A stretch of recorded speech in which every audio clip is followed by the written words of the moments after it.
la presencia de Dios estaba con ellos, estaban seguros, pero habían cometido los errores como toda nación.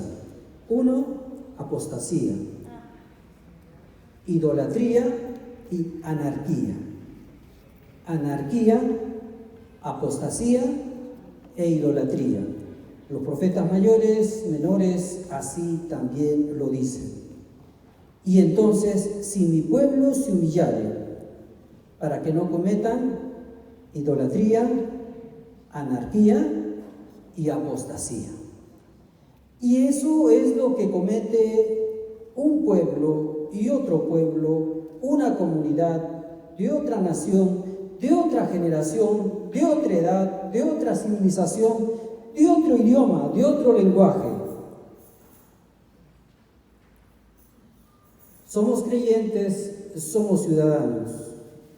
Y esas tres situaciones se nos presentan y es nuestra experiencia en la vida. ¿Por qué es importante el avivamiento? El avivamiento es porque hace que recordemos otra vez, que una vez más hagamos un nuevo impulso. ¿Qué es el avivamiento espiritual? Desde el libro, en la página 28, el avivamiento espiritual en el Perú, el avivamiento espiritual significa la presencia del Espíritu de Dios a través del espacio y del tiempo, que la gracia de Dios se ha manifestado desde el Génesis hasta el Apocalipsis para despertar al creyente a la oración, a la piedad y al discipulado. Tres palabras: oración, vida piadosa y discipulado. En síntesis, el avivamiento espiritual es un sistema religioso compuesto por tres lemas del movimiento pentecostal: discipulado, vida piadosa y la oración. La metáfora del avivamiento compara al avivamiento con el combustible. El avivamiento es el combustible para encender la espiritualidad. La iglesia necesita del avivamiento para cumplir con la misión de pregonar el reino de Dios con la finalidad de renovar las llamas de la fe, de la esperanza y del amor. Por otro lado, hay dos perspectivas respecto al avivamiento desde las ciencias sociales, las ciencias de la religión, la antropología cultural. En primer lugar, las ciencias de la religión generaliza todo como religiosidad popular, mientras que la antropología cultural cosifica el avivamiento, donde supone que cualquier manifestación religiosa se puede considerar como parte del avivamiento. Un ejemplo es la comparación o la equivalencia del oficio de un chamán o un sacerdote o un pastor o un imán. Son equivalentes en esencia. Desde las ciencias de la religión hay un autor de la India, Mircea Eliade, une lo sagrado con lo profano como una misma cosa. En general, el tema tiene dos momentos. El primer momento, el avivamiento tradicional, lo que nosotros conocemos, y en segundo lugar, nuestra propuesta, el avivamiento espiritual. En primer momento, la palabra avivamiento es una categoría que se da al movimiento religioso que dio origen al pentecostalismo norteamericano y que vino para quedarse. Este avivamiento sirve para renovar la liturgia, el culto, la eclesiología, la forma de la iglesia y la evangelización. una forma de describir a priori, el avivamiento es la palabra momento, que corresponde a la física, el momentum, porque es la temporalidad. Hace referencia al momento de un momento preciso. El Antiguo Testamento es la intervención del Espíritu Santo. Por ejemplo, cuando el Espíritu Santo interviene en ocasiones del Antiguo Testamento, en cada juez de Israel, quienes son tomados por el Espíritu de Dios para liberar a Israel del yugo de la esclavitud de los enemigos de Israel. En palabras del Pentecostal, define el avivamiento como el momento de la visitación de Dios. Así es como la literatura, el momento de la visitación de Dios. La pregunta: ¿Dios está de visita en la iglesia? Escrito está: Dios habita en la alabanza y en la santidad de su pueblo. Juan 16 habla del Paracleto. Significa que Dios habita en su templo, en el corazón contrito y humillado. Otra característica del avivamiento clásico es la variedad de interpretación respecto al avivamiento, es decir, cada denominación crea su propia interpretación de avivamiento. Por ejemplo, los pentecostales, católicos, adventistas, wesleyanos, etc. En una palabra, no hay un concilio que define el avivamiento y que todos tengan la misma lectura. Debido a eso, planteamos que el avivamiento debería ser el avivamiento espiritual, para especificar respecto a lo que estamos hablando. En segundo momento, el avivamiento espiritual. Dios no abandona su creación, tampoco abandona su iglesia. Dios está presente en la vida de la iglesia hasta el fin del mundo. Dios desea una iglesia sin mancha ni arruga, llena de su presencia. El avivamiento espiritual es la segunda milla, donde la primera milla es ser lleno del Espíritu Santo. La segunda milla es la gestión de los salvados para llenar la tierra con el reino de Dios y su justicia. El creyente, después de recibir la gracia de Dios, debe ser funcional con el Paracleto y proclamar por medio de la oración, el evangelismo y el discipulado para cumplir con el ministerio de la reconciliación. De esta manera se entiende que el reino de Dios está aquí y ahora. El avivamiento espiritual tiene tres claves: la oración, el discipulado y la vida piadosa. En la Biblia, en el Antiguo Testamento, presenta la bendición de Dios sobre la familia. En el Nuevo Testamento presenta la bendición sobre la iglesia.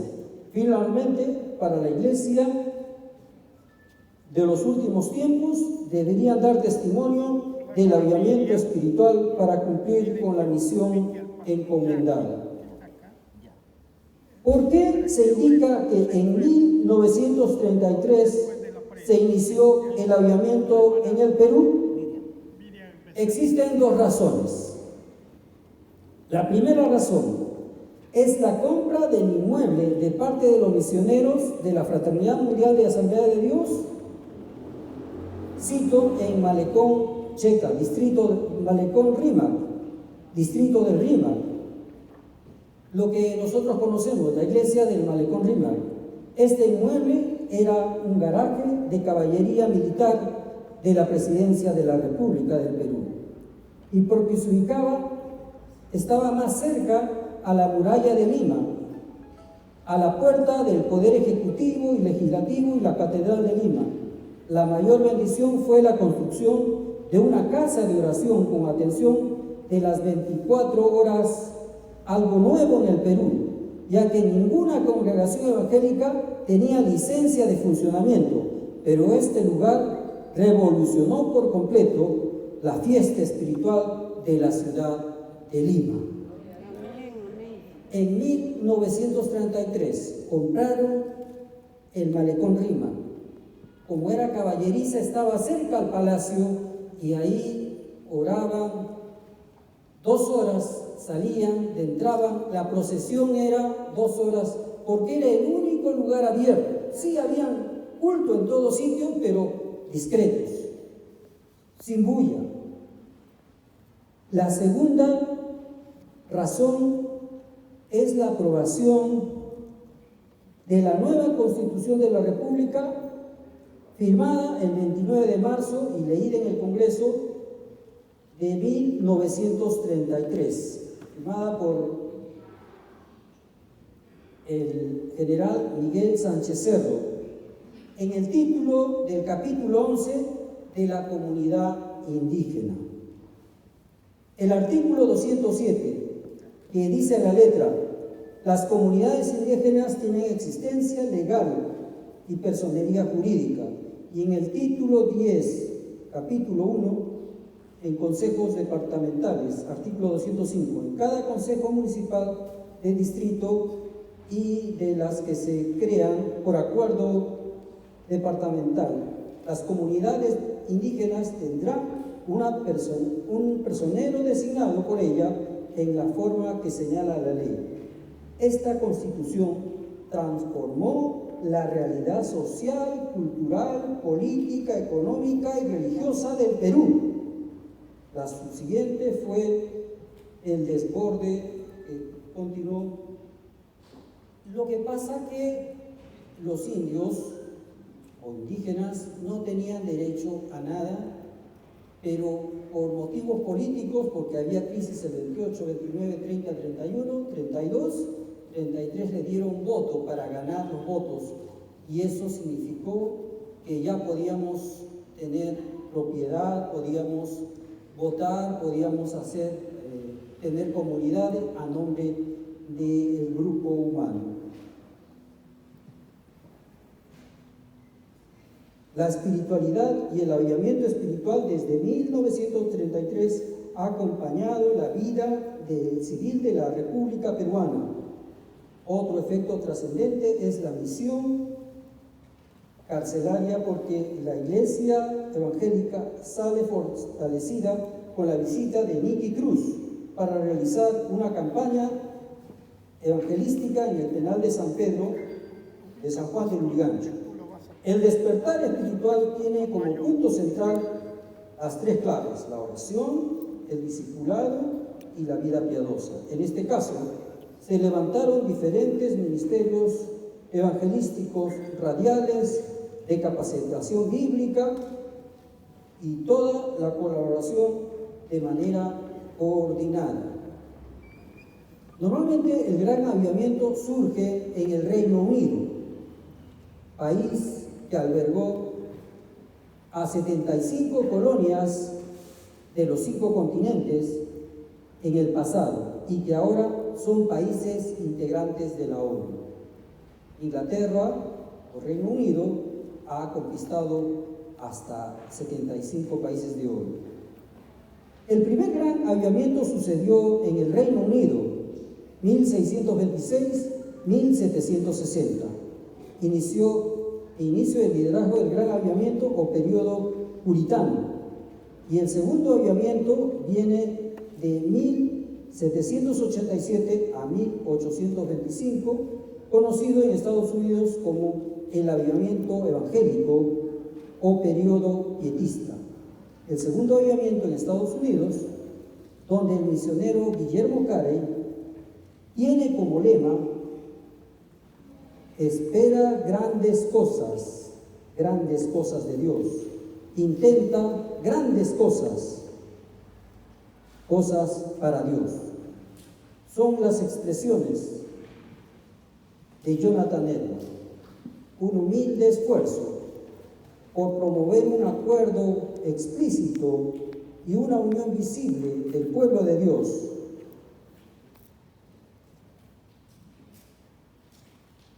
en oración extraordinaria por el avivamiento de la religión y de la expansión del reino de Cristo en la tierra. Mientras Europa se debatía entre la Revolución Francesa y se desbordó el nacionalismo católico ilustrado, el racismo no desapareció a pesar de la evangelización mundial. La guerra civil cuestionó la auténtica piedad de los santos. El ingreso de los pobres al avivamiento espiritual aparece en 1897 con la unión del llamado la Unión Internacional de Santidad con la Liga de Oración. Según la página 49, el libro Unidos bajo 4 temas: evangelismo y santidad, unidad sin frontera denominacional, escatología premilenialista y la campaña del avivamiento. El tercer gran avivamiento es iniciado por los negros oficialmente en 1914. El tercer gran avivamiento surge con los negros de Estados Unidos en el año de 1914, cuando se funda la Fraternidad Mundial de las Asambleas de Dios, la cual ha dado origen a todo el movimiento pentecostal del mundo, bajo los auspicios de oradores negros, con el gospel music, música jazz, música blues, que al registrarse en los registros públicos apareció partido en 2 partes, a saber, la Fraternidad Mundial Asamblea de Dios de blancos y Fraternidad Mundial de Asamblea de Dios de negros, que 100 años después se reconciliaron.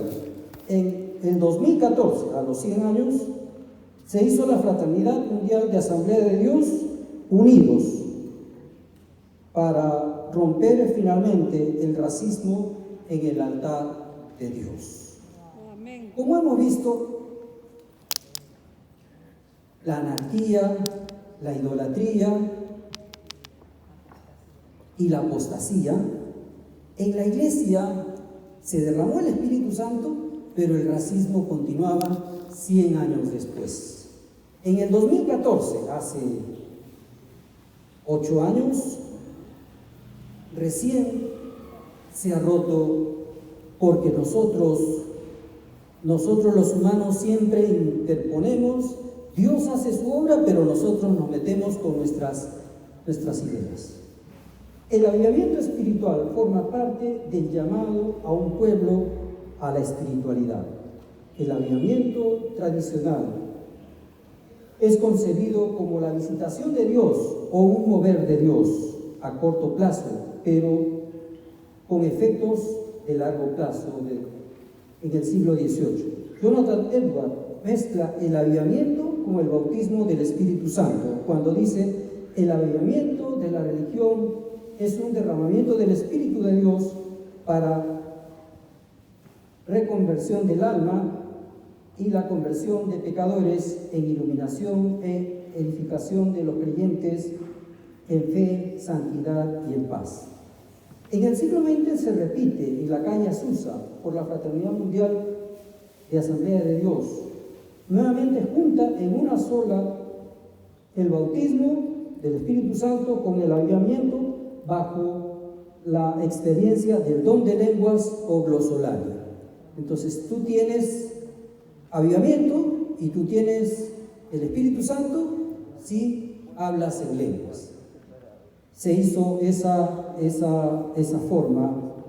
En general, el avivamiento es un término nuevo que adoptó la corona británica con el título del Gran Avivamiento para decir que la gracia de Dios dirige la iglesia cristiana. ¿Por qué la necesidad de un avivamiento?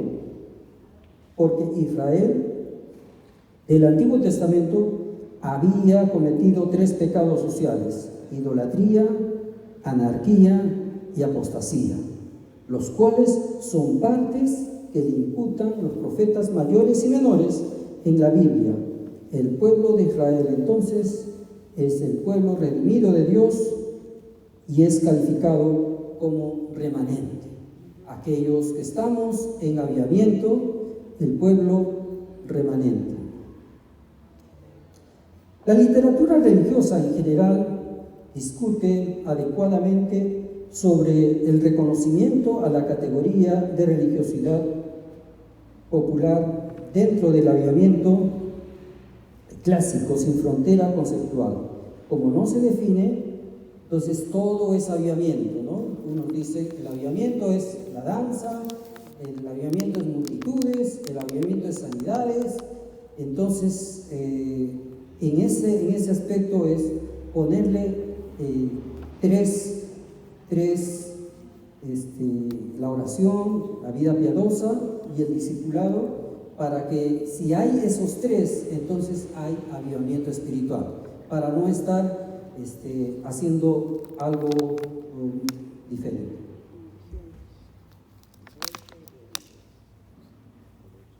¿Por qué retomar las virtudes que dejó el Maestro, que son: primero, enseñó Jesús a orar a sus discípulos; segundo, Jesús les ordenó a ser discípulos; y tercero, Jesús fue lleno del Espíritu Santo y por lo tanto vivió una vida piadosa?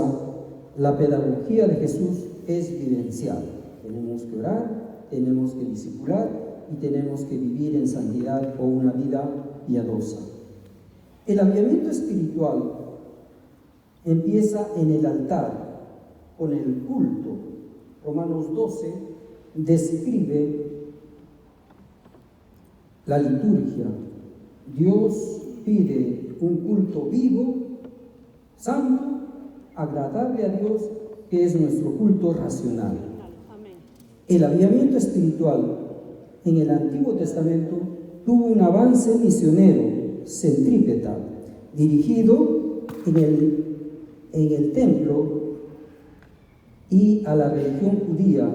Más adelante, el avivamiento espiritual en el Nuevo Testamento tuvo un avance hacia el mundo gentil o misión centrípeta.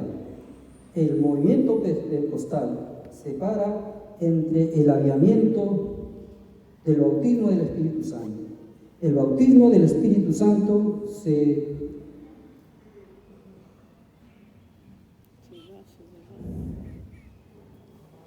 es personal, pero el avivamiento espiritual es comunitario. La diferencia es que el bautismo del Espíritu Santo lo da Dios, y la gestión, los bautizados en el Espíritu Santo, vamos a movilizarnos en oración, en evangelización. Nosotros vamos a evangelizarnos porque estamos en avivamiento y nos vamos a juntar. Dios te da la bendición, lo que nos falta es la unidad para hacer la obra de Dios. Todos son llenos del Espíritu Santo, pero cada uno hace su trabajo. Pero el avivamiento es cuando nos juntamos para hacer la obra de Dios. Ahí la virtud de la unidad. Amén. Muy bien, entonces estamos viendo cómo Dios se manifiesta. Permítame contarles la historia del avivamiento espiritual. En el siglo I nace la iglesia en la fecha de la cosecha o Pentecostés, la fiesta judía. El avivamiento del Evangelio transformó el Imperio Romano hasta hacerse la religión oficial del imperio. En el siglo III se aperturan los concilios de la Iglesia Católica para afirmar su fe y reavivar la ortodoxia cristiana. Pero que divide entre el Oriente y el Occidente, los ortodoxos y los católicos que cuestionan la lectura bíblica, y los musulmanes se reinventan.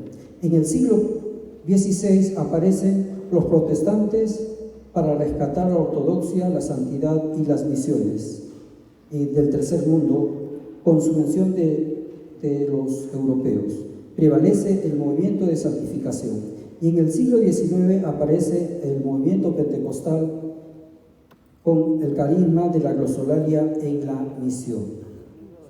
Lo que nosotros podemos decir ahora entonces es que la consideración, si se humillare mi pueblo, sobre el cual mi nombre es invocado, y oraren y buscaren mi rostro, y se convirtieren de sus malos caminos, entonces yo oiré desde los cielos y perdonaré sus pecados y sanaré su tierra. Cuando el pueblo de Dios ora unido, cuando el pueblo de Dios llora unido, cuando el pueblo de Dios es uno, porque la palabra de Cristo dice, en esto conocerán que son mis discípulos, si se aman los unos a los otros. El amor de Dios, la unidad dentro del pueblo de Dios va a hacer que fluya ese Espíritu Santo, pero no que sea personal, sino que sea una movilización.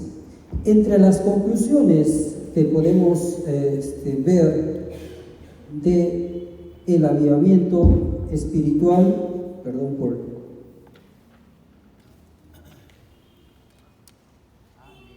el avivamiento espiritual. Si tiene una lista de 10 beneficios del avivamiento espiritual. 1. Echa fuera el temor y el terror, la ira y la angustia, porque trabajamos unidos. 2. Restaura los principios y valores cristianos. Nos hace recordar de la palabra. 3. Transforma al hombre integral de manera efectiva, eficaz, uno a uno, y se aparta de la corrupción. 4. Destruye toda raíz de egoísmo, amargura y soberbia.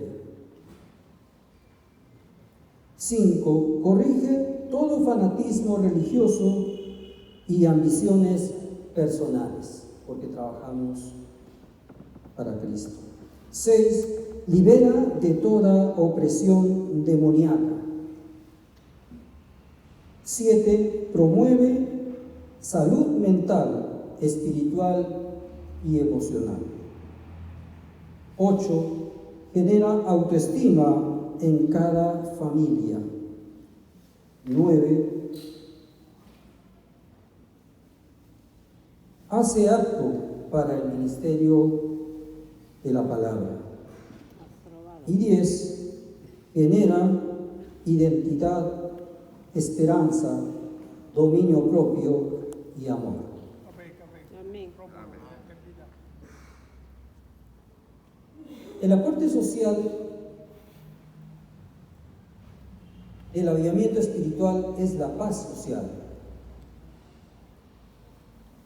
La Academia Peruana lo describe en el libro titulado Guerreros de Oración. En el término del sociólogo de la Universidad de San Marcos, Wilfredo Cazzoli Escudero, analiza el aporte de la cultura evangélica cristiana en el Perú en la década del 80 y sus efectos colaterales para el desarrollo del Estado-Nación del Perú. Escribe el libro Guerreros de Oración. Así nos han leído, los guerreros de oración. No lo escribe un evangélico, lo escribe de la San Marcos un sociólogo y dice, ¿y cómo definimos a esta gente? Guerreros de oración. Vamos a ponernos en pie, Señor, en este